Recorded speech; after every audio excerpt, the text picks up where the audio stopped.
Selamat tinggal 2024. Ya, Timnas Indonesia song-song Piala Dunia di 2025. Media Australia ketakutan hadapi Timnas Indonesia karena hal ini. Yuk, simak selengkapnya.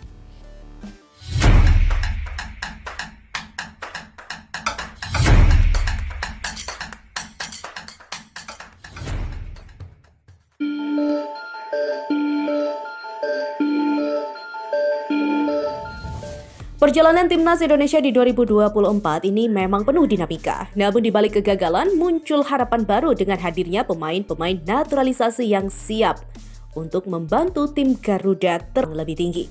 Iya, Timnas Indonesia melewati tahun 2024 dengan gagal di Piala AFF 2024, tetapi masih ada kualifikasi Piala Dunia 2026 pada tahun 2025 ini. Itulah intisari terakhir kiprah Indonesia di 2024. Ini sebenarnya cukup terduga, pasalnya PSSI mengirim pemain muda dominan pemain U22 dalam ajang Dwi tahunan itu.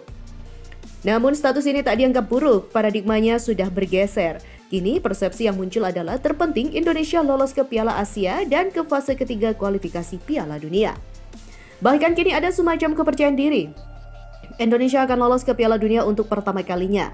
Memang peluang itu cukup terbuka, namun perjuangan hebat harus ditempuh. Pada 2025 ini ada 4 laga yang sudah menanti, yakni melawan Jepang, China, Bahrain, dan Australia. Keempat lawan ini juga akan dihadapi pada bulan Maret dan Juni. Indonesia berpeluang lolos langsung ke Piala Dunia 2026 jika bisa 3 kali menang dari 4 laga ini. Jika hanya 2 kali menang, peluang yang terbuka adalah lolos ke fase keempat kualifikasi. Jika hanya sekali menang, tetap ada potensi melaju ke fase keempat kualifikasi tetapi kecil. Ini akan tergantung dari hasil pertandingan tim lainnya di grup C. Dalam 4 laga itu, skuad Garuda akan menjalani 2 laga kandang dan tandang. Artinya pula, ada potensi menang 2 kali di kandang. 2 laga ini harus diperjuangkan. Namun bukan berarti laga tandang tak penting, utamanya tandang melawan Australia pada 20 Maret nanti bisa menjadi modal kepercayaan diri sebelum melawan Bahrain di kandang. Bukan Jepang, Australia, Bahrain atau China yang akan menjadi aral terbesar Timnas Indonesia di 2025. Hambatan terbesarnya adalah soliditas.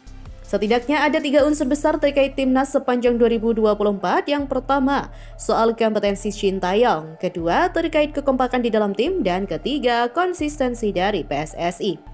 Shin yang kontraknya diperpanjang PSSI hingga Juni 2027 disebut sejumlah kalangan miskin strategi. Pria Korea Selatan ini dianggap terlalu bergantung pada serangan balik dan juga lemparan Pratama Arhan. Bahkan setelah gagal di Piala AFF 2024, tanda pagar stay out menggema di media sosial. Kemudian muncul lagi tanda pagar STY tanpa diaspora 0 sebagai isyarat inkompetensi Shin. Ternyata tanda pagar di media sosial itu hasil orkestrasi, bukanlah aksi organik. Ada yang memainkannya lewat pendengung bayaran atau buzzer. Sayang, hal ini belum diketahui siapa di balik buzzer itu. Pada 2024 juga ada isu disharmonisme pemain, ada konflik antara pemain dengan Shin dan antar pemain. Memang tak ada yang membahas secara terbuka, tetapi ceritanya banyak yang tahu. Dan kabar baiknya, para pemain akhirnya bisa berdamai. Mereka bersatu mengelupas koreng itu. Performa melawan Arab Saudi menjadi sinyal bahwa perpecahan internal bisa diatasi. Dan terakhir, konsistensi PSSI dalam menjalankan roda federasi. Jika kompetisi semakin membaik di semua level, kualitas pemain Indonesia otomatis pula juga akan terkatrol. PSSI perlu pula menghadirkan blueprint atau cetak biru sepak bola Indonesia. Sejauh ini, PSSI baru punya visi dan misi yang tertuang dalam lembaran bagan. Bisa dibilang PSSI baru punya mimpi. Angan PSSI ini bisa menjadi hanya jadi angin, lewat begitu saja, sebab dari era-era pengurus PSSI sebelumnya, mimpi yang sama juga tercetus tetapi tidak ada langkah panduan yang diterbitkan. Karena itulah, PSSI harus solid dari dalam. Pengurus PSSI tak perlu kasak kusuk soal strategi Shin, sebab tantangan terbesar federasi bukan di timnas tapi di program kerja sepak bola.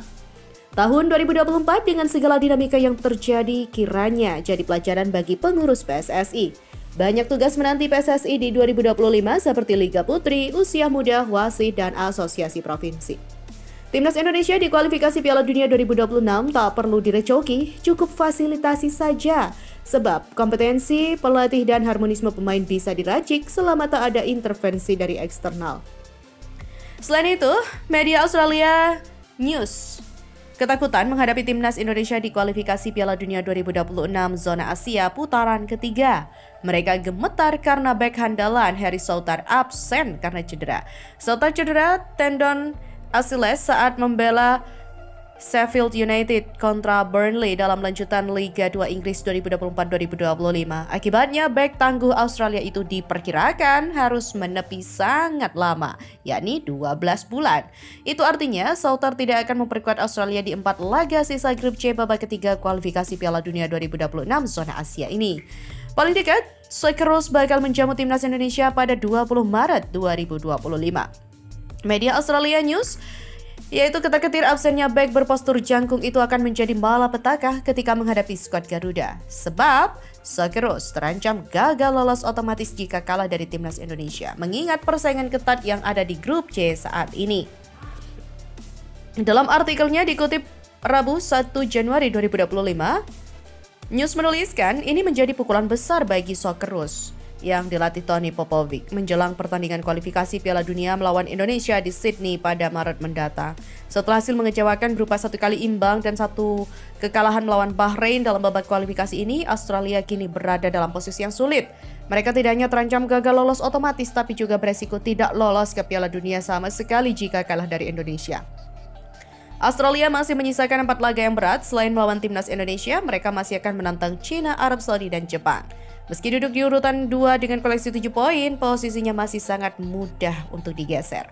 Sebab timnas Indonesia, Arab Saudi, Bahrain, dan China mengikuti di bawahnya dengan mengemas 6 poin. Jika Australia keok dari skuad Garuda di bulan Maret mendatang, otomatis posisinya akan turun dan kans untuk lolos otomatis semakin mengecil. Hanya 2 tim teratas yang akan mendapat tiket otomatis lolos ke Piala Dunia 2026. Sementara untuk tim yang finish posisi 3 dan 4 akan melanjutkan perjuangannya di babak keempat kualifikasi Piala Dunia 2026 zona Asia. Nah, itulah informasinya untuk kali ini Sobat Kamus Bola. Nantikan terus informasi terupdate dan terkini lainnya bersama kami. Sampai jumpa.